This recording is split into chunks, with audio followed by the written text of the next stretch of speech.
Hello friends, मैं अंबिका कुमारी और आप देख रहे हैं लेट्स लर्न विद अंबिका। यहाँ पे मैं आपको बिहार एस्टेट के प्रैक्टिस सेट करवा रही हूँ और आज हमारा ये दूसरा प्रैक्टिस सेट है। इससे पहले मैंने आपको प्रीवियस ये क्वेश्चन भी करवाया है, तो दोनों ही देख लीजिएगा, काफ़ी इंपॉर्टेंट रहेगा। तो अभी अंतिम समय है, आज बहुत सारे लोगों का एग्ज़ाम था और आप में से कोई अगर है तो मुझे ज़रूर बताइएगा कैसा गया आपका एग्ज़ाम, कैसे प्रश्न आए। पर मैंने जितना सुना है क्वेश्चन जो है आपके वैसे ही आए हैं जैसा क्वेश्चन आप लगा रहे हैं। अभी प्रैक्टिस सेट में आप जैसा क्वेश्चन लगा रहे हैं ऐसे ही प्रश्न आपके देखने को मिले हैं। मॉडरेट लेवल का प्रश्न आपका आया है। तो इसी तरह अभी जितने लोगों का बचा हुआ है उनके लिए थोड़ा टाइम है, तो मैं उनके लिए ये प्रैक्टिस सेट बना रही हूँ। तो ये आपको जो है बहुत अच्छे से देख लेना है। टेलीग्राम पे मैं आपको PDF भी दे देती हूँ इसका, साथ साथ इसका एक्सप्लेनेशन भी रहता है उसमें। तो वो आपको अच्छे से देख लेना है ताकि कुछ भी आपका जो है, जो भी क्वेश्चन आपका नहीं लग रहा है, आपको मैं PDF क्यों देती हूँ उसका महत्व समझिए। PDF मैं आपको इसलिए देती हूँ क्योंकि आप सभी प्रश्न को अपने से लगाइए, उसका आंसर अपने कॉपी में नोट कीजिए और फिर उसके बाद जो नीचे में आपको मिला है आंसर की, वहाँ से उसको मिलाइए। जो भी आपका गलत हो रहा है बस उसका एक्सप्लेनेशन आप ज़रूर पढ़ लीजिए या फिर उस टॉपिक को पढ़ लीजिए। बस यही एक बेहतर तरीका है आपका यहाँ पे एग्ज़ाम को पास करने का। चाहे कोई भी एग्ज़ाम हो, बिहार एस्टेट हो, BPSC हो या अन्य किसी भी प्रकार का एग्ज़ाम हो, सबसे इम्पॉर्टेंट होता है प्रैक्टिस करना, एनालिसिस करना, फिर उसके ऊपर वर्क करना। तो ये सबसे ज़्यादा इम्पॉर्टेंट है। और देखिए बहुत सारे लोग कहते हैं कि BPSC के लिए क्लास लीजिए, आप एस्टेट का भी छोड़िए, BPSC के लिए क्लास लीजिए। तो देखिए ये आपके इक्वली इम्पॉर्टेंट है, BPSC के लिए भी और यहाँ पे बिहार एस्टेट वालों के लिए भी, क्योंकि ये हिंदी व्याकरण है और हिंदी व्याकरण आपका 6 to 8, 9 to 10 हो, चाहे 11 to 12 हो। 11 to 12 और 9 to 10 में कम देखने को मिलेगा, लेकिन 6 to 8 में पूरा पूरा आपका व्याकरण रहता है। अगर मैं साहित्य की बात करूँ तो यहाँ पे TRE 3 में आपका 15 मार्क्स का सिर्फ हिंदी साहित्य पूछा गया था, ठीक है। तो आप समझ सकते हैं कि कितना इम्पॉर्टेंट है। इसके बाद आपका गद्यांश था 4 से 5, इसके बाद आपका पूरा व्याकरण था। तो व्याकरण को आप स्किप नहीं कर सकते हैं। और ऐसा भी नहीं है कि व्याकरण बहुत हार्ड लेवल का पूछा गया, कुछ कुछ क्वेश्चंस उसमें आए थे। तो देखिए मॉडरेट बनाने के लिए कुछ क्वेश्चन हार्ड, कुछ ईजी, कुछ मॉडरेट तो रखा ही जाता है। तो यहाँ पे आपको कुछ जो हार्ड है उस पर भी हमें काम करना है, बाकी ईजी वाला तो आप कर ही लेंगे। तो इस तरह से ये सभी के लिए इम्पॉर्टेंट है। तो मैं आपसे यही बोलूँगी कि सबको ही इसको देखिए, क्योंकि यहाँ पे ये सबके लिए इम्पॉर्टेंट है और क्वेश्चन का लेवल बहुत अच्छा है जो आपको करना चाहिए। और इतना अच्छा अगर आपका लेवल है कि आप इस प्रैक्टिस सेट को कंप्लीट कर पा रहे हैं, तो समझ लीजिए आपको एग्ज़ाम देने के लिए आप पूरी तरह से तैयार हैं। ठीक है, तो मुझे ज़रूर बताइएगा कमेंट बॉक्स में कि कितने मार्क्स आपके बन रहे हैं। पेन पेपर लेके बैठिएगा और ये अपना एनालिसिस खुद कीजिए कि कितने मार्क्स आपके इसमें आ रहे हैं। और जो भी आपका टॉपिक नहीं हो रहा है उसको आप देख लीजिए एक बार। अगर आपके पास समय है तो ज़रूर देख लीजिए, समय नहीं है तो बिल्कुल भी पैनिक नहीं होना है। आप सभी को सबसे पहले तो बेस्ट ऑफ लक, बहुत अच्छे से सभी एग्ज़ाम दीजिए। जिनके पास समय है वो ज़रूर देख लीजिए जो भी टॉपिक आपका रह गया है, और जिनका समय नहीं है, जिनका कल एग्ज़ाम है या फिर जिनका आज एग्ज़ाम था वो तो हो ही चुका है, तो जिनके पास समय नहीं है वो पैनिक नहीं होंगे। देखिए घबराने से सिर्फ आपका जो है नुकसान होगा, लाभ तो कुछ भी नहीं होगा। इसीलिए अब आपको जो है घबराना नहीं है, बल्कि शांति दिमाग से वहाँ पे आपको अपना जो है काम करना है, अपना वहाँ पे प्रेजेंटेशन देना है, क्योंकि वही सबसे ज़्यादा इम्पॉर्टेंट है कि करंट में आपका दिमाग कैसा चलता है। क्योंकि पढ़े हुए तो हैं आप सब कुछ, तो आपका वहाँ पे दिमाग कैसा चलता है वो आपका ज़्यादा इम्पॉर्टेंट है। तो चलिए, हमने बात तो बहुत सारी कर ली, अब हम चलते हैं यहाँ पे हिंदी साहित्य और हिंदी व्याकरण के लिए आप मेरे साथ जुड़ सकते हैं। साथ ही साथ BPSC के मैं आपको हिस्ट्री, ज्योग्राफी के सभी NCERT बेस्ड क्वेश्चंस वगैरह भी करवाती हूँ, तो आप उसके लिए भी मुझसे जुड़ सकते हैं। चैनल को सब्सक्राइब करके बेल आइकन ज़रूर दबा लीजिएगा, तभी मेरे वीडियोज़ आप तक पहुँच पाएंगे समय पर। तो चलिए हम स्टार्ट करते हैं। यहाँ पे टू द पॉइंट बात करेंगे, जो भी आपके एग्जाम के लिए इंपॉर्टेंट है बस उतना ही। तो यहाँ पे अब हम स्टार्ट करते हैं। देखिए पूरा सिलेबस के अकॉर्डिंग ये आपका क्वेश्चन तैयार किया गया है, बहुत ही अच्छा है। और यहाँ पे आपका सबसे ज़्यादा जो है पारिभाषिक शब्द से भी आपका जो है पूछा जाता है। और यहाँ पे प्रशासनिक शाखाओं के द्वारा जो पत्र वगैरह, जो परिपत्र, अधिसूचना, ये सबसे प्रश्न आपका बहुत ज़्यादा पूछा जाता है। तो ये भी हम करेंगे पूरा टॉपिक। यहाँ पे आपका BPSC के लिए इक्वली इंपॉर्टेंट है, मैं आपको बार बार ये बात कह रही हूँ, क्योंकि यहाँ से सेम क्वेश्चन आपका जो है BPSC में भी पूछा जाता है। चलिए अब हम स्टार्ट करेंगे प्रश्न। जो पत्र अनेक विभागों, व्यक्तियों या शाखाओं को भेजा जाता है उसे क्या कहते हैं? अर्धशासकीय पत्र कहते हैं, विज्ञप्ति कहते हैं, परिपत्र कहते हैं या अधिसूचना कहते हैं। तो आपको ध्यान से समझना है कि जो पत्र अनेक विभागों, व्यक्तियों या शाखाओं को भेजा जाता है उसे क्या कहते हैं। तो ये आपको ध्यान रखना है कि उसे हम क्या कहते हैं, परिपत्र कहते हैं। सी ऑप्शन आपका बिल्कुल सही हो जाएगा। उम्मीद है कि आप जो है यहाँ पे अपना आंसर पहले लगा चुके होंगे। आपको समय कम मिल रहा है क्योंकि आपका देखिए सीबीटी मोड में है क्वेश्चन, और आपको सिर्फ टिक करना है। दिमाग में आप टिक करते हुए चलिए, चाहे तो आप कमेंट बॉक्स में भी टाइप कर सकते हैं। अब यहाँ बताइए कि निम्नलिखित प्रश्न में से कौन सा जो अंग्रेजी शब्द का हिंदी परिभाषित शब्द है। मेमोरेंडम काफ़ी ज़्यादा पूछा जाता है। मेमोरेंडम से यहाँ पे प्रश्न है, बताएंगे क्या होगा, तो ज्ञापन। बी ऑप्शन यहाँ पे आपका सही हो जाएगा। आगे देखिए, ग्रंथ से प्रश्न पूछा गया है, काव्य शास्त्र से आपका ये प्रश्न है। तो अभिनव गुप्त, राजशेखर, महिम भट्ट और भोजराज, इनका आपको बताना है यहाँ पे कौन कौन सा ग्रंथ किसका होगा। तो देखिए यहाँ पे आपका जो है कोड भी यहाँ पे नीचे आपका दिया हुआ है, ठीक है, नीचे आपका जो है कोड भी दिया हुआ है, पर ऐसे देख लेते हैं। अभिनव गुप्त, ध्वनिया लोकमोचन।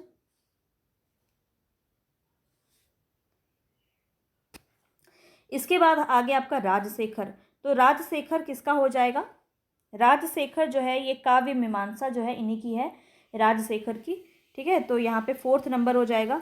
महिम भट्ट की बात करें तो ये व्यक्ति विवेक इन्हीं का है। और भोजराज किसका हो जाए, भोजराज का सरस्वती कंठाभरण। इसको आपको याद करना है। काव्य प्रकाश किसका, ये मुझे आप कमेंट बॉक्स में ज़रूर बताइएगा। काव्य प्रकाश बहुत ही प्रसिद्ध है और बहुत ही प्रसिद्ध जो है आचार्य उनके द्वारा ये ग्रंथ लिखा गया है। बहुत ज़्यादा पूछा जाता है काव्य शास्त्र, ये मुझे कमेंट बॉक्स में आप ज़रूर बताएंगे। चलिए हम आगे बढ़ते हैं नेक्स्ट क्वेश्चन पे। यहाँ पे आपको बताना है, बांधा था विंधु को किसने इन काली जंजीरों से। प्रसाद की इन पंक्ति पर बताना है कौन सा शब्द शक्ति होगा। शब्द शक्ति को बहुत अच्छे से हमने कंप्लीट किया है, तो आप जाके ज़रूर देखिएगा। शब्द शक्ति जो है आपका एक एक चीज़ आपको वहाँ से समझ में आ जाएगा। और अगर आपने देखा है तो ये आप प्रश्न का आंसर बहुत ही आसानी से कर देंगे। बांधा था विधु को किसने इन काली जंजीरों से, ये जो है मैं आपको उदाहरण में भी ये वाला सेम पंक्ति मैं आपको समझा चुकी हूँ, तो आपको बहुत अच्छे से इसका आंसर पता होगा। बी ऑप्शन लक्षणा। आगे बढ़ते हैं।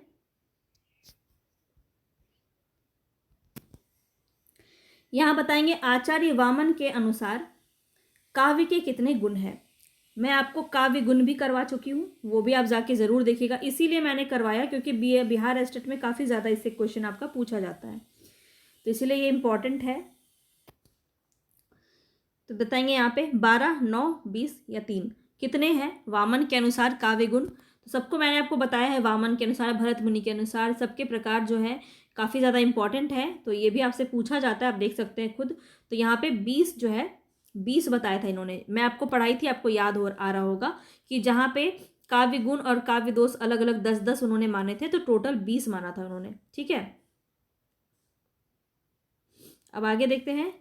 चिकरही दिग्गज डोल मही गिरिलोल सागर खर भरे मन हरस सब गंधर्व सुरमुनि नागर किन्नर दुख डरे। अब बताइए, ये आपको पंक्ति मैंने उदाहरण में ही समझाई थी, सेम देखिए यहाँ पे पूछा गया है। कट कट ही मरकट विकट भर बहु कोटि कोटिन धावही जय राम प्रबल प्रताप कौशल नाथ गुण गुण गावही। तो यहाँ पे ये जो है 2 पंक्ति से मैंने आपको उदाहरण से समझाया था। तो यहाँ पे काव्य गुण बताना है आपको कौन सा होगा। तो इसको पढ़ते ही आपके मन में जो है कौन सा रस उत्पन्न हुआ, ये आप सिंपली इसका आंसर दे सकते हैं। तो यहाँ पे राइट ऑप्शन हो जाएगा बी, ओज। काव्य दोष का लक्षण बताने वाले आचार्य विश्वनाथ की उक्ति कौन सी है। काव्य दोष यहाँ पे पूछा गया है, ठीक है। तो काव्य दोष में यहाँ बताएंगे तो रसापकर्षका दोषा, बी ऑप्शन यहाँ पे आपका सही हो जाएगा। नेक्स्ट क्वेश्चन है, किस शब्द शक्ति की प्रतीति सबसे पहले हुआ करती थी। यहाँ पे देखिए क्वेश्चन है, किस शब्द शक्ति की प्रतीति सबसे पहले हुआ करती थी। ऑप्शन देख लेते हैं, अव्यंजना, रूढ़ा, लक्षणा, अविधा या लक्षणा। तो यहाँ पे कौन सा आपका सही हो जाएगा, अविधा, सबसे पहले अविधा, सी ऑप्शन। नेक्स्ट है, हिमाद्री तुंग श्रृंग से प्रबुद्ध शुद्ध भारती स्वयं प्रभा समुज्ज्वला स्वतंत्रता पुकारती। तो ये भी आपको मैंने बताया था, बताएंगे यहाँ पे राइट ऑप्शन क्या हो जाएगा। बिल्कुल जो आप सोच रहे हैं वही सही है, बी ऑप्शन बिल्कुल सही हो जाएगा। जिहि सुमिरत सुधि होई गणनायक कविवर बदन करहु अनुग्रह सोई बुद्धि राशि शुभ गुण सदन। बताएंगे इसमें कौन सा छंद है। अब यहाँ पे छंद पूछा गया है तो क्या करना है आपको, कल ही बताया था मैंने, झट से सारा पहले तो यहाँ लिख लीजिए। दोहा में कितना होता है, सोठा में कितना होता है, सभी मात्रिक छंद है, ये तो पता है आपको। अब यहाँ पे सभी में कितनी कितनी मात्राएं होती है ये आपको जल्दी से लिखना है और इसके बाद बताना है यहाँ पे कौन सा सही हो जाएगा। थोड़ा सा टाइम दूंगी मैं इसमें आपको, आप खुद से इसका आंसर पहले कर लीजिए।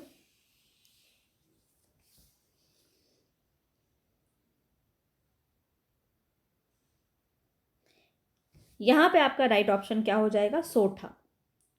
और सोठा में कितनी मात्राएं होती हैं ये मुझे आप जो है कमेंट बॉक्स में बताइए। याद होगा आपको, मैंने कल ही यहाँ पे आपको बताया है, पढ़ाया है। तो सोठा बहुत ही इंपॉर्टेंट है, दोहा का ये उल्टा होता है, इतना मैंने आपको हिंट दे दिया है, अब आप तो बता ही सकते हैं। चलिए यहाँ बताएंगे घनाक्षरी छंद क्या है, मात्रिक है, वर्णिक है, आक्षरिक है या इनमें से कोई नहीं। तो घनाक्षरी छंद क्या हो जाएगा, वर्णिक के अंदर आता है, बी ऑप्शन बिल्कुल सही हो जाएगा। गीतिका छंद का उदाहरण यहाँ पे दिया गया। अब यहाँ पे देखिए जो गीतिका छंद का उदाहरण है मैं आपको एग्जाम्पल के माध्यम से छंद वाले क्लास में बता चुकी हूँ।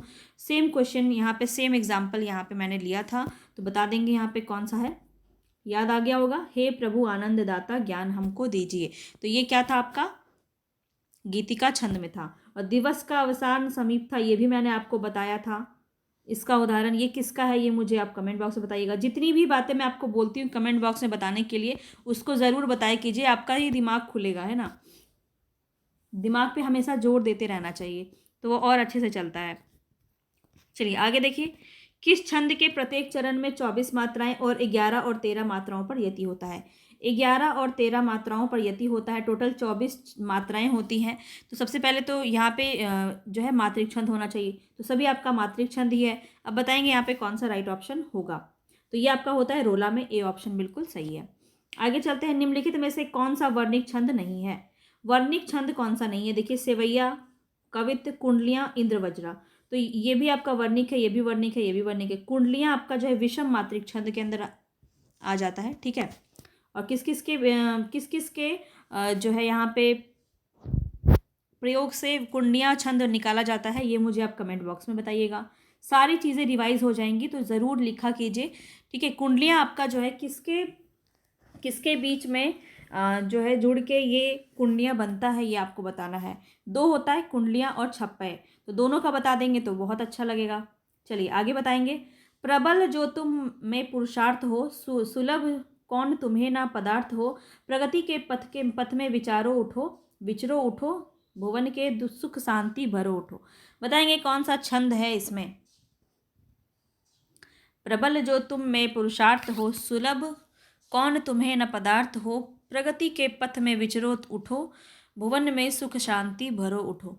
बताएंगे इस छंद में कौन सा हो जाएगा, हरिगीतिका, द्रुत विलंबित, गीतिका या मद्रकांता। यहाँ पे आपका राइट ऑप्शन क्या हो जाएगा, कैसे निकालेंगे, सबकी सबसे पहले वर्ण कितने कितने होते हैं किसमें, वो आपको लिख लेना है, उसके बाद आप उसको ईजिली काउंट कर सकते हैं ना। तो चलिए यहाँ पे आपका बी ऑप्शन बिल्कुल सही है, द्रुत विलंबित। आगे बढ़ते हैं, दोहा छंद का उदाहरण कौन सा नहीं है, इसमें से बताना है कौन सा जो है दोहा का उदाहरण नहीं है। उत्तम मध्यम नीच गति, पाहन सिकता पानी, प्रीति परिच्छना तिहुन की, बैर वृत्तिक्रम जानी। अच्छा, इसको आप कैसे समझ सकते हैं, आप इसको ना एक ट्रिक से भी समझ सकते हैं। कैसे, तो देखिए आपको पता है कि दोहा में क्या होता है, तुक मिलता है। दोहा में आपका तुक मिलता है और आपका यहाँ पे एक गुरु और लघु होता है लास्ट में, ठीक है। लघु और गुरु होता है, सॉरी गुरु और लघु होता है। तो यहाँ पे देखिए आप, गुरु है फिर लघु है, गुरु है फिर लघु है यहाँ पे, और ये तुक भी मिल रहा है। नेक्स्ट वाला देखिए, यहाँ पे भी आपका गुरु है फिर लघु है, यहाँ पे भी देखिए गुरु है फिर लघु है, तो ये भी आपका दोहा है। यहाँ पे देखिए आपका तुक भी नहीं मिल रहा है। यहाँ पे देखिए ये बहुत अच्छा आपका ट्रिक है इसको समझने का। यहाँ पे भी देखिए आप खाही में पहले गुरु है फिर लघु है, यहाँ पे भी पहले गुरु है फिर लघु है, तो ये आपको याद रखना होगा। दोहा आपको याद हो गया होगा, अंत में क्या होता है, गुरु और लघु होता है, और यहाँ पे सी ऑप्शन बिल्कुल सही हो जाएगा। आगे चलते हैं नेक्स्ट क्वेश्चन पे, देख लो आ गया, आ गया, देखो वो आ गया है ना, जिसके बारे में हमने बात किया अभी। दिवस का अवसान समीप था, गगन था कुछ लोहित हो चला, तरु शिखा पर थी अब राजती कमलिनी कुल वल्लभ की प्रभा। बता चुकी हूँ, बहुत ही ईजी है। और इसका आपका राइट ऑप्शन क्या हो जाएगा? बी ऑप्शन, द्रुत विलंबित। अब तक किसी ने भी कमेंट में नहीं लिखा होगा ना, सच बताइए, कोई लिखा है क्या? नहीं लिखा है तो कम से कम अब लिख देना, याद हो जाएगा आपको। दिवस का अवसान समीप था, ये आपका द्रुत विलंबित छंद के अंदर आता है और काफ़ी पूछा जाता है। भगवान करे आपके एग्जाम में भी पूछ लिया जाए। चलिए, तब तो कर देंगे ना। आगे बताएंगे, निम्नलिखित में से रस संप्रदाय का आचार्य किसे माना जाता है? तो मैं आज कोशिश करूंगी आपका रस मैं बहुत अच्छे से बता दूं, रस पढ़ा दूं आप लोगों को। यहाँ पे थोड़ा सा लाइट का प्रॉब्लम हो रहा है, इस वजह से क्लास लेना मुश्किल हो रहा है, पर मैं कोशिश करूंगी कि रस आज ही मैं आपको कंप्लीट करा दूं। तो देखिए, रस संप्रदाय कौन होंगे? कुंतक, दंडी, क्षेमेंद्र, विश्वनाथ। अब देखिए, रस है यहाँ पे, अगर दिया रहता भरत मुनि तो सीधा सीधा लगा देते। अब यहाँ पे सीधा तो आप लगा नहीं सकते हैं, बताएंगे कौन सा हो जाएगा? विश्वनाथ का आपने पढ़ा होगा, रस का, रसात्मक रसात वाक्यम काव्यम। आगे चलते हैं। अब यहाँ पे आपको अस्थाई भाव, रस और अस्थाई भाव से प्रश्न है। काफ़ी इजी प्रश्न है ये। यहाँ पे रस और अस्थाई भाव आपको बताना है सीधा सीधा। तो अद्भुत रस बताएंगे, अद्भुत रस में क्या हो जाएगा? विस्मय हो जाएगा। अद्भुत है तो विस्मय होगा ना, आश्चर्य होगा कि अद्भुत क्या है। वीर में क्या होगा? जब वीर होते हैं, यानी वीर में क्या होता है? जोश होता है, उत्साह होता है। बोलते हैं ना, खूब लड़ी मर्दानी वह तो झांसी वाली रानी थी। ये पूरा कविता अगर आप पढ़ेंगे, पढ़ते पढ़ते आपके अंदर बहुत जोश आ जाएगा, उत्साह आ जाएगा। तो वीर का क्या होता है? स्थायी भाव उत्साह, आसानी से याद हो जाएगा। रौद्र का क्या होता है? रौद्र का क्या होता है? क्रोध होता है, सीधा सा है। करुण का शोक होता है। ऐसे इसको याद कर लेना है। पीडीएफ जो देती हूँ ना, उससे ज़रूर प्रैक्टिस कर लिया कीजिए। इसका सारा एक्सप्लेनेशन आपको नीचे दिया हुआ है, तो वो सारा मैं आपको दे देती हूँ। तो पूरा जो भी आपका आंसर नहीं बन रहा है उसको ज़रूर नोट कीजिए कि हाँ, इस टॉपिक से आपको नहीं आ रहा है, तो उसका एक्सप्लेनेशन देखिए। अगर एक्सप्लेनेशन में भी आपको अच्छे से समझ में नहीं आता है तो फिर उसका आप डिटेल में देखिए। ये आपका सबसे ज़रूरी है, इम्पॉर्टेंट है। अब आगे देखिए, यहाँ पे दिया है, अतिरिस बोले वचन कठोरा, कहु जड़ जनक धनुष के तोड़ा, बेग दिखाऊं मुड़ न तर राजू, उलटऊं मही जह लगी तब राजू। अब इसमें कौन सा रस है? पढ़ते ही आपको समझ में आ गया कौन सा यहाँ पे वर्णन किया गया है। यहाँ पे आप सभी को पता है कि स्वयंवर में जो धनुष तोड़ दिया जाता है राम जी के द्वारा, तो यहाँ पे कौन बोल रहा है? ये अतिरिस बोले वचन कठोरा, गुस्से में कौन बोलते हैं? परशुराम जी बोलते हैं। रौद्र रस यहाँ पे आपका बहुत ही सुंदर चित्रण किया गया है। आगे बढ़ते हैं। वेशभूषा से जो भाव प्रदर्शित किए जाते हैं उन्हें क्या कहा जाता है? वेशभूषा से जो भाव प्रदर्शित किए जाते हैं, कायिक, मानसिक, आहार या सात्विक। देखिए, ये आपका रस के अंदर जो आपके अंग होते हैं उसमें आपका क्या होता है? अनुभाव होता है। अब अनुभाव के अंदर ये आपका आता है ये, तो यहाँ पे कायिक और सात्विक। तो यहीं पे आपको बताना है कि वेशभूषा से जो भाव प्रदर्शित किया जाता है वो किसके अंदर आ जाएगा? आहार्य। सी ऑप्शन यहाँ पे आपका सही हो जाएगा। तो जब मैं रस पढ़ाऊंगी आपको बिल्कुल भी स्किप नहीं करना है, ये सारी बातें समझ में आ जाएंगी। तो ये अनुभाग के अंदर होता है। तो वाचिक भी होता है, वाचिक क्या नहीं है, वाचिक होता है, आंगिक होता है, आहार्य होता है, सात्विक होता है। आंगिक को ही कायिक भी कहते हैं, ठीक है। तो सात्विक होता है, मानसिक नहीं होता है, सात्विक ही हो जाएगा, ठीक है। और ये आहार्य जो है, इसमें क्या होता है? वेशभूषा के माध्यम से जो है अपने भाव को प्रदर्शित किया जाता है। मतलब जो है जैसे कि, अच्छा ये मैं जब पढ़ाऊंगी तब बताऊंगी, ठीक है। चलिए, यहाँ तो प्रैक्टिस कर रहे हैं, आगे बढ़ जाते हैं। रौद्र रस का स्थायी भाव बताएंगे। यहाँ पे रौद्र रस का स्थायी भाव क्या होगा? शोक होगा, क्रोध होगा, जुगुप्सा या निर्वेद। तो यहाँ पे आपका राइट ऑप्शन है क्रोध। रौद्र का क्रोध हो जाएगा। आगे देखिए, विषय द्वारा की गई क्रियाएं। अब देखिए, जो सहाय आपके जो यहाँ पे अस्थाई भाव हैं, ये तो आप बहुत आसानी से इसका आंसर कर लेंगे।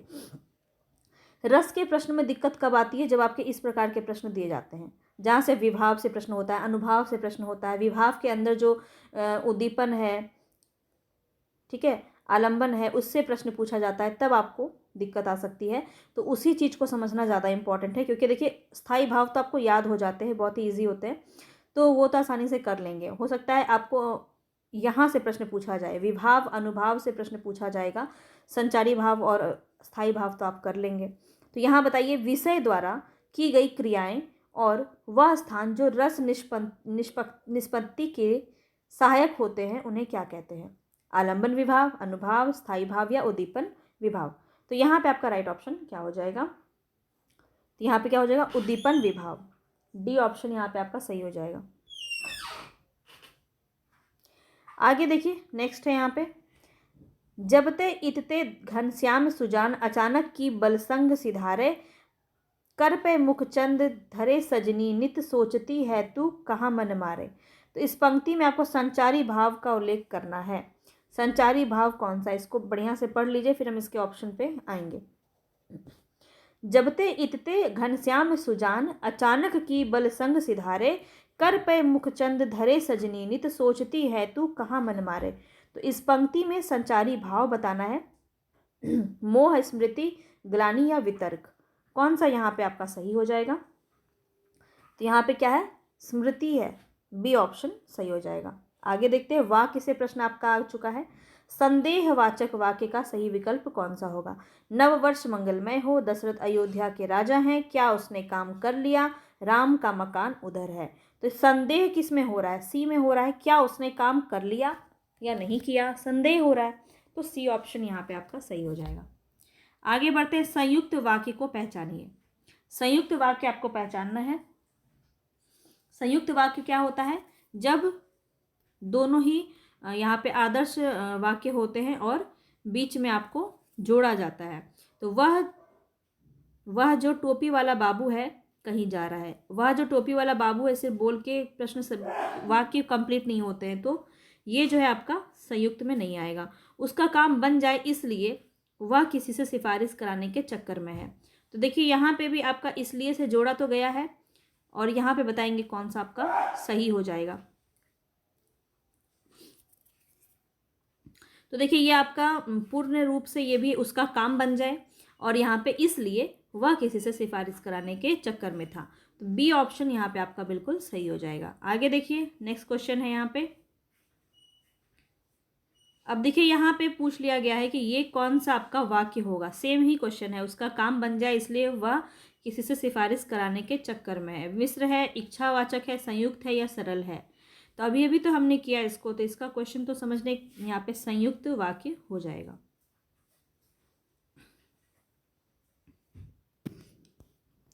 निम्नलिखित में से शुद्ध वाक्य कौन सा होगा? वह अनेकों बार बोला, अनेक बार बोला, अनेकों तो गलत है।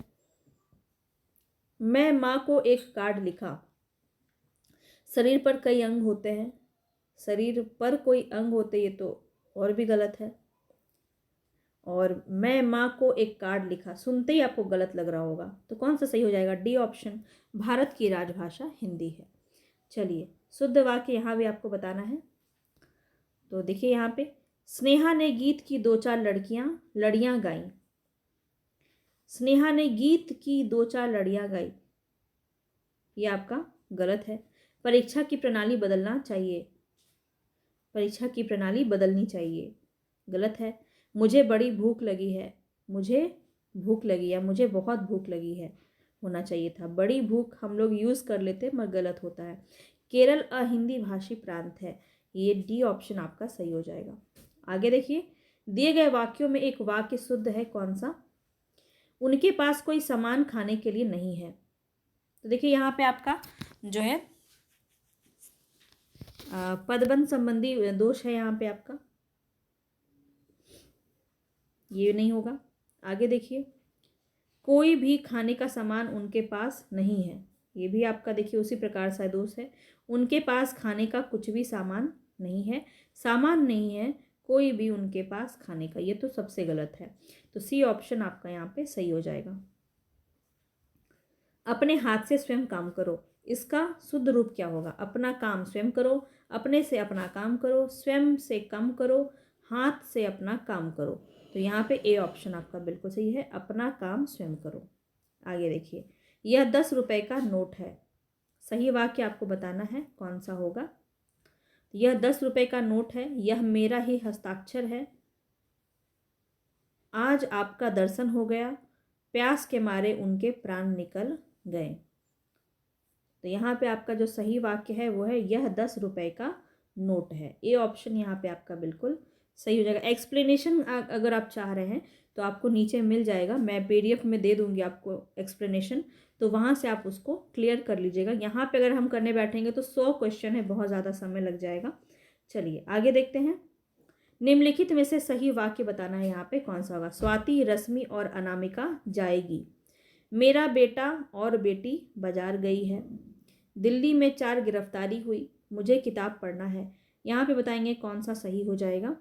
तो स्वाति, रश्मि और अनामिका जाएंगी, तो ये आपका ए ऑप्शन बिल्कुल सही है। बाकी सब आपका गलत हो जाएगा। चलिए आगे देखिए। बाढ़ ना आती तो फसल अच्छी होती। बताएंगे ये किस प्रकार का आपका वाक्य है।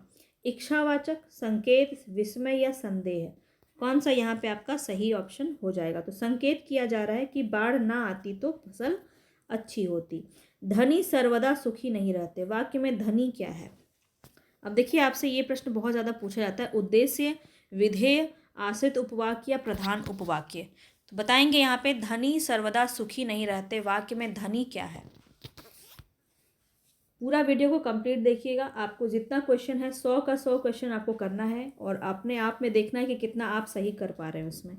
और ये सारे क्वेश्चन अगर आप सही कर पा रहे हैं तो फिर समझिए आपकी तैयारी बहुत अच्छी है, क्योंकि क्वेश्चन आपके जो हैं ईजी तो नहीं है। बताएंगे यहाँ पे धनी क्या है, ये आपसे पूछा गया है और यहाँ पे आपका राइट ऑप्शन हो जाएगा उद्देश्य है। धनी क्या है, उद्देश्य है। और सर्वदा सुखी नहीं रहते, ये क्या हो जाएगा आपका विधेय। हमने खाना नहीं खाया। बताएंगे ये वाक्य कैसा है। हमने खाना नहीं खाया संयुक्त वाक्य है, मिश्र वाक्य है, सरल वाक्य है, उपवाक्य है। बताएंगे यहाँ पे तो सीधा सीधा क्वेश्चन है, ये सरल वाक्य हो जाएगा।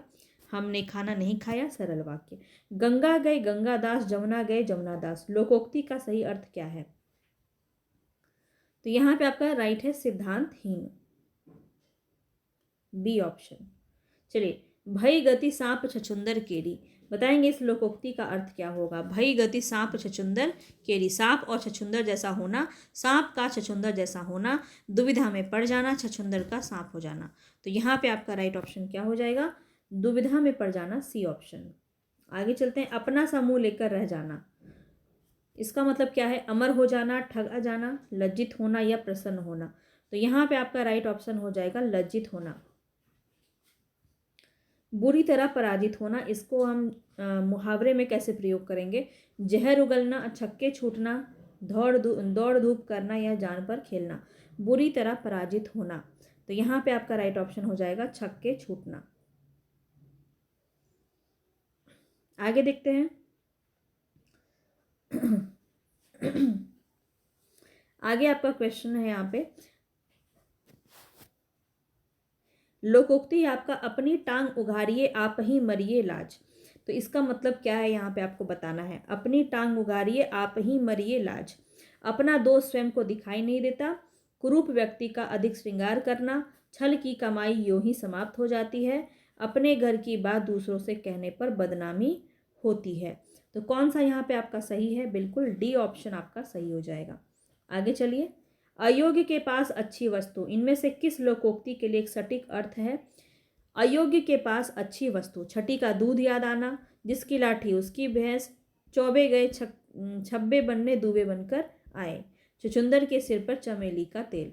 तो यहाँ पे आपका राइट ऑप्शन क्या हो जाएगा, बिल्कुल डी ऑप्शन आपका सही हो जाएगा। आगे देखते हैं। नेक्स्ट है यहाँ पे आपका लोकोक्ति का सही अर्थ बताना है। ओस चाटे प्यास की बुझती।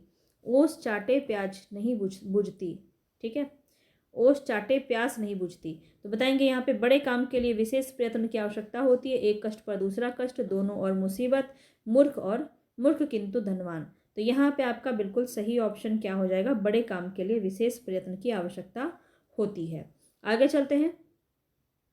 स्वार्थी व्यक्ति की मित्रता अल्पकालीन होती है। इस पंक्ति में बताएंगे कौन सा लोकोक्ति होना चाहिए।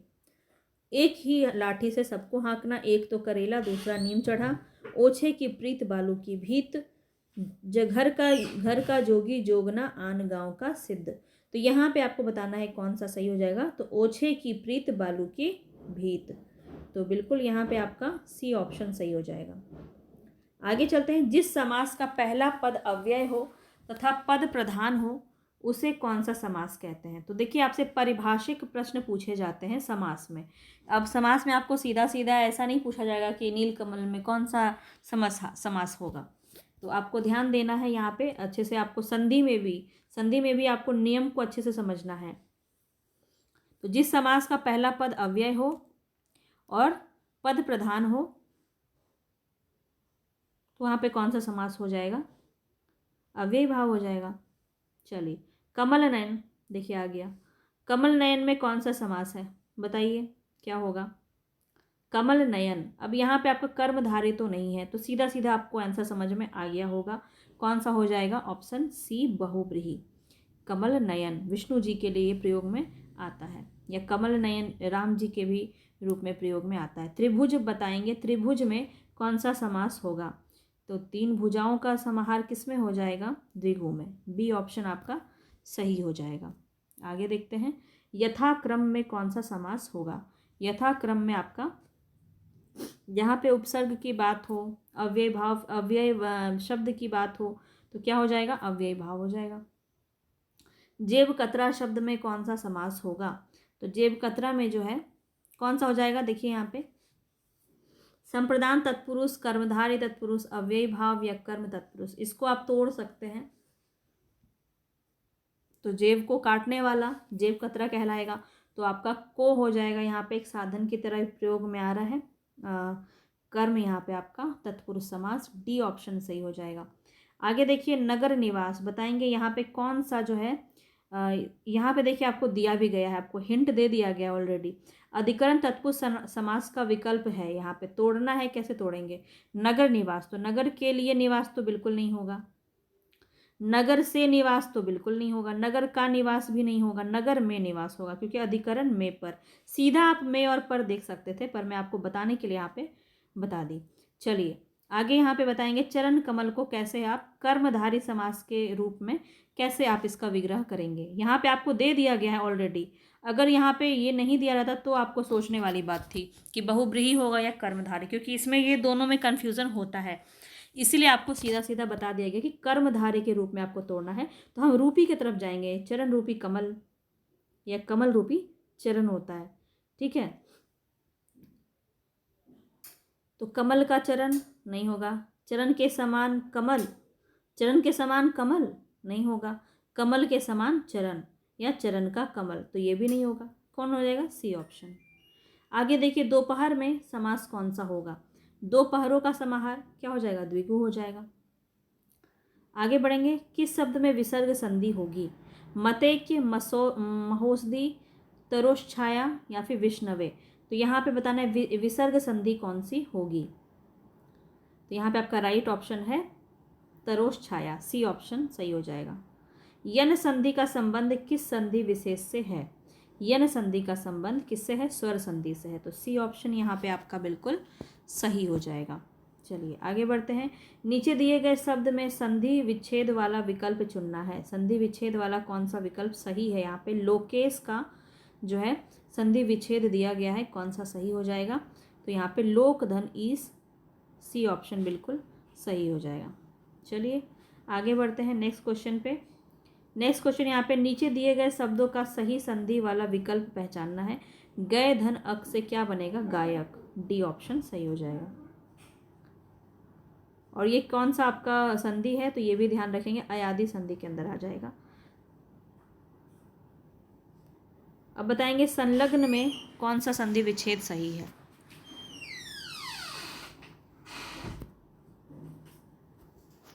तो यहाँ पे देख लीजिए संलग्न में आपका डी ऑप्शन सही हो जाएगा, समधन लग्न।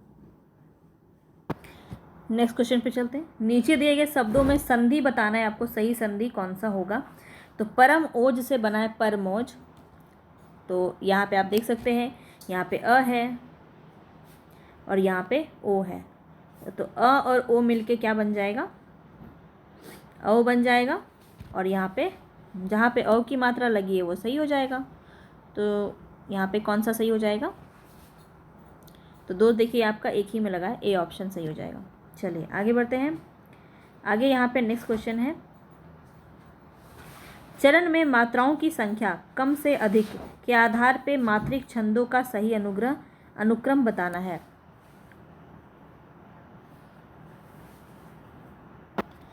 इस प्रश्न में आपको क्या करना है, सबसे पहले तो आपको इसका लिख लेना चाहिए, किसमें कितना मात्रा लगेगा, किसमें कितना, ठीक है। इसके बाद ही आप इसको बना सकते हैं। तो क्रम से बताना है, कम से अधिक, यानी सबसे कम किसमें है, उसके बाद से सबसे अधिक में जाएंगे। तो यहाँ पे देखिए सबसे जो है यहाँ पे 59 नंबर में,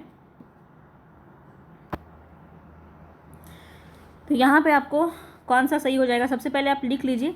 तो जैसे देखिए चौपाई है, ये 16 होता है। पीयूष वर्धक कितना होता है, 19 मात्रा। रोला में 24 होता है और गीतिका में कितना होता है, 26। तो डी ऑप्शन आपका बिल्कुल सही हो जाएगा। समझ में आ गया। चलिए आगे बढ़ते हैं।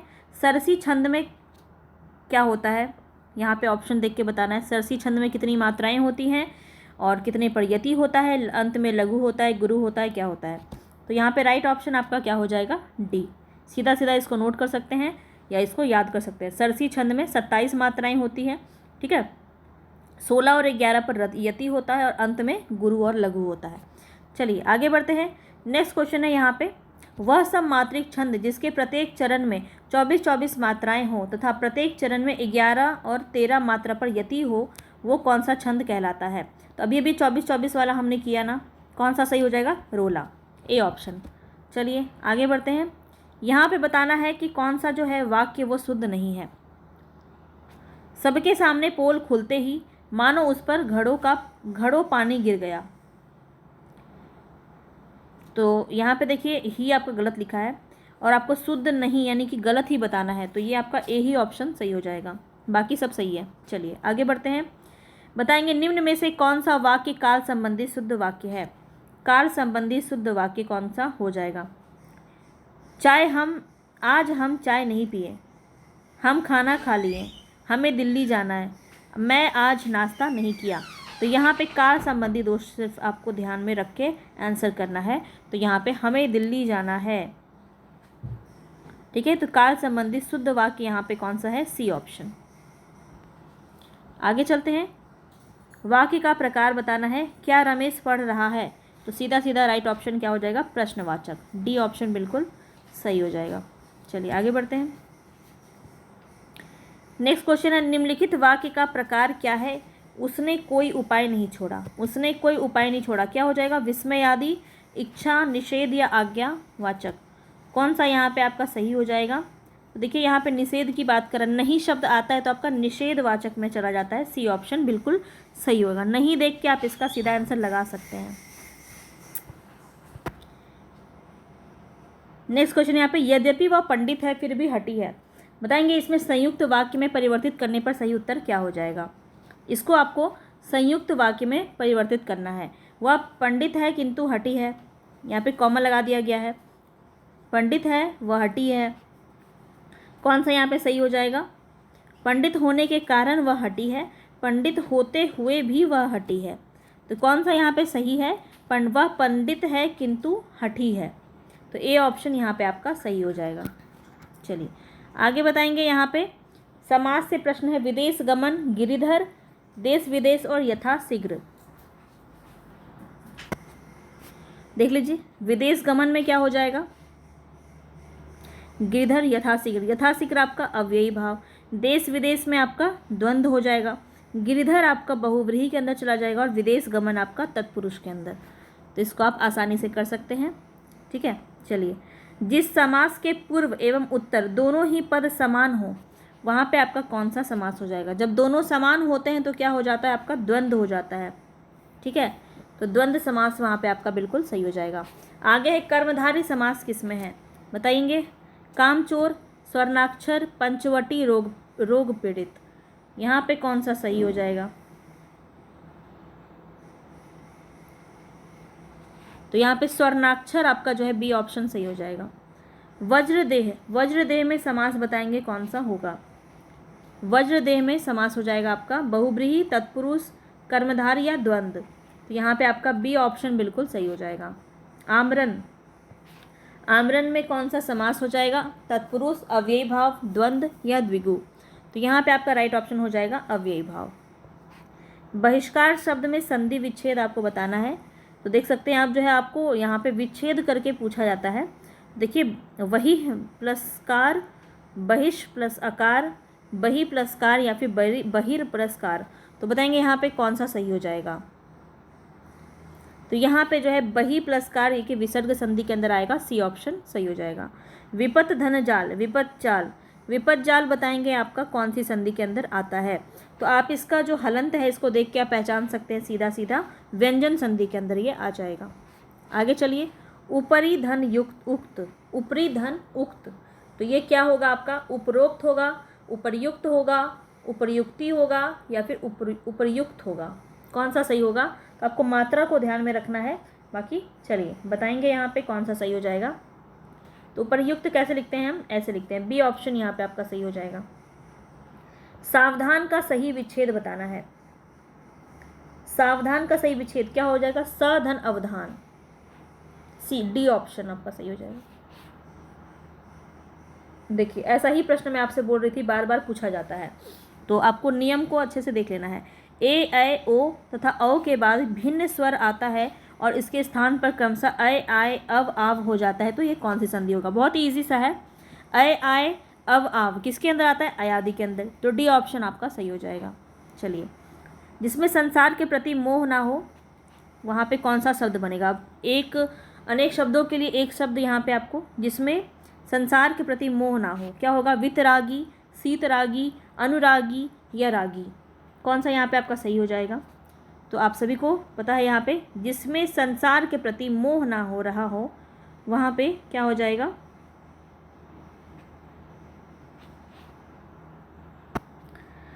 तो यहाँ पे आपका कौन सा हो जाएगा, वितरागी, ए ऑप्शन आपका सही हो जाएगा। जिसमें संसार के प्रति मोह ना हो, और जिसमें संसार के प्रति मोह हो उसे अनुरागी कहते हैं। चलिए आगे बढ़ते हैं। हिंदी शब्दकोश में कौन सा शब्द सबसे पहले आएगा, बताएंगे। अंक, अकंठ, अम्ब या अंग, कौन सा आपका सही हो जाएगा। तो यहाँ पे आपका राइट ऑप्शन क्या हो जाएगा, अंक आपका बिल्कुल सही हो जाएगा। चलिए आगे बढ़ते हैं नेक्स्ट क्वेश्चन पे। 45 को हिंदी में कैसे लिखेंगे, 45, 5, 40, 55 या फिर 45, 45। तो बताएंगे यहाँ पे दीर्घ ई हर्ष ई का खेल है, ये तो नहीं होगा, आपको ही पता है, ठीक है। तो यहाँ पे बताएंगे कौन सा सही हो जाएगा। तो बिल्कुल यहाँ पे 45, डी ऑप्शन आपका सही हो जाएगा, ठीक है। चलिए आगे बढ़ते हैं। शक्ति को शक्ति कहना किस प्रकार का उच्चारण दोष कहलाता है। बहुत ही इम्पोर्टेंट प्रश्न। शक्ति को शक्ति कहना किस प्रकार का उच्चारण दोष है। स्वर लोप है, स्वर भक्ति है, स्वरागम है या स्वर भंग है। तो ये आपको बताना है यहाँ पे क्या हो जाएगा, यहाँ पे स्वर भक्ति हो जाएगा, बी ऑप्शन बिल्कुल सही। आगे चलिए। हिंदी को भाषा की राजभाषा बनाया गया कब। तो हिंदी की भाषा को राजभाषा कब बनाया गया, 14 सितंबर 1949, सी ऑप्शन सबको पता है। चलिए आगे बढ़ते हैं। हिंदी वर्णमाला किस लिपि में लिखी जाती है, खरोष्टी, ब्राह्मी, देवनागरी या गुरुमुखी, सबको पता है देवनागरी में, सी ऑप्शन।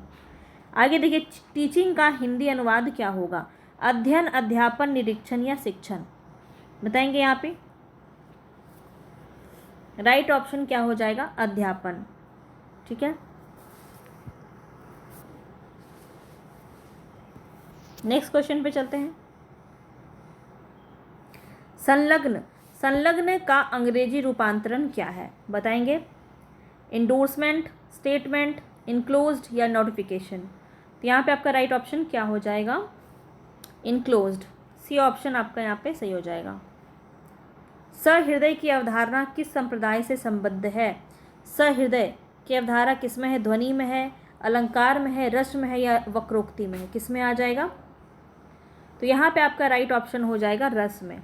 सहृदय की भावना रस के अंदर आ गई है। चलिए, भाववाच्य बताना है आपको। राम से चला नहीं जाता, पुस्तक महंगे दाम में खरीदी गई, लड़के ने तीर से चिड़िया को मार दिया, तुलसी ने विनय पत्रिका लिखी है। तो कौन सा हो जाएगा, राम से चला नहीं जाता। पुस्तक पढ़ी जाती है, अब पुस्तक पढ़ी जा रही है तो क्या हो रहा है यहाँ पे, कर्म हो रहा है, क्योंकि कर्ता तो यहाँ है ही नहीं, तो यहाँ पे कर्मवाच्य हो जाएगा। आगे देखिए, नेक्स्ट क्वेश्चन है, जिस वाक्य में कर्ता की प्रधानता होती है लिंग वचन प्रायः कर्ता के अनुसार होते हैं, वे वाक्य क्या कहलाते हैं? कर्ता के अनुसार होते हैं तो कर्तरीवाच्य कहलाते हैं। बी ऑप्शन यहाँ पे आपका बिल्कुल सही हो जाएगा। चलिए आगे बढ़ेंगे। जहाँ बिना कारण, देखिए ये क्वेश्चन कितना बार पूछा जाता है, कल भी हमने किया था इसको। जहाँ बिना कारण के कार्य हो जाए वहाँ पे कौन सा अलंकार होगा? विभावना।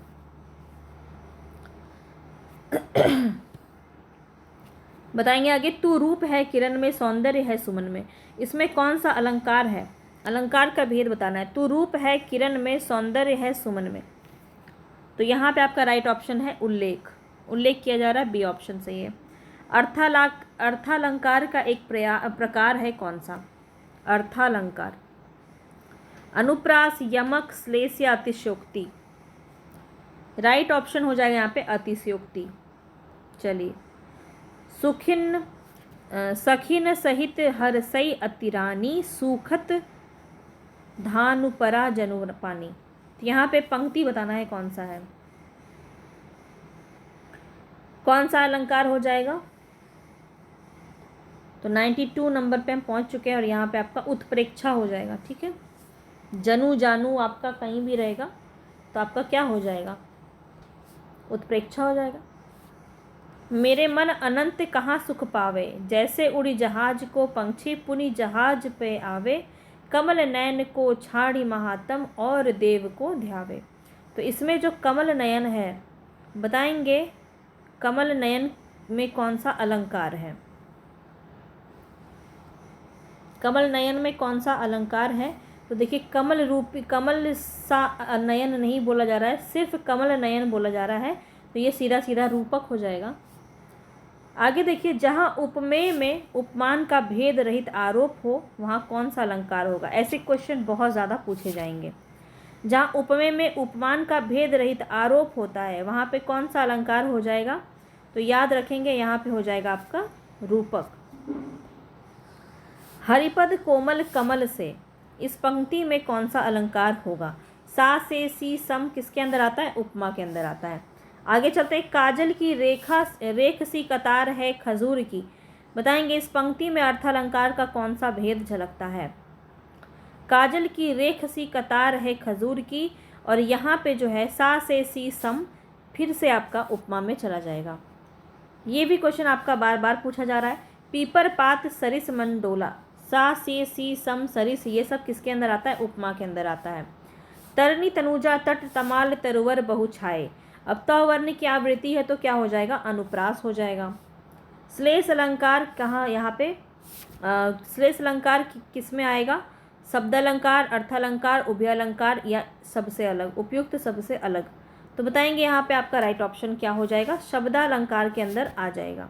ठीक है, यहाँ पे शब्दों से हम चमत्कार यहाँ पे होता है श्लेष में, जहाँ पे एक शब्द में बहुत सारे जो है अर्थ निकलते हैं एक ही शब्द से। आगे देखिए, यहाँ पे काव्य की शोभा बढ़ाने वाले धर्मों को अलंकार कहते हैं। इस उक्ति में प्रयुक्त धर्म शब्द का अर्थ क्या है? धर्म, बताएंगे कि धर्मों को बढ़ाने वाले, धर्मों को मतलब मजहब, गुण, सत्कर्म या कर्तव्य। यहाँ पे राइट ऑप्शन क्या हो जाएगा? गुण। ठीक है, काव्य की शोभा बढ़ाने वाले गुणों को ही अलंकार कहते हैं, तो बी ऑप्शन यहाँ पे आपका सही हो जाएगा। तो पूरा कंप्लीट मैंने आपको जो है यहाँ पे 100 तक करा दिया है। इसका PDF दे दूंगी आपको टेलीग्राम पे, वहाँ से जाके आप पूरा इसका फिर से इसका आंसर दीजिएगा, पूरा याद हो जाएगा। अगर आप एक बार क्लास में और एक बार खुद से घर में कर लेते हैं ना तो सारी चीज़ें याद हो जाएंगी आपको। ये आपको आंसर शीट भी मिल जाएगा। ठीक है, आंसर शीट भी मिल जाएगा और यहाँ पे आपको जो इसका सॉल्यूशन भी दिए गए हैं ये भी मैं आपको दे दूँगी। ठीक है, आप इसको बहुत अच्छे से प्रैक्टिस कर लीजिएगा। तो मिलिएगा यहाँ पे, टेलीग्राम ज्वाइन कर लीजिए। टेलीग्राम का लिंक आपको डिस्क्रिप्शन बॉक्स में मिल जाएगा। मिलेंगे फिर से नेक्स्ट वीडियो में, तब तक के लिए धन्यवाद। पसंद आया हो तो प्लीज़ लाइक शेयर सब्सक्राइब कर दीजिएगा।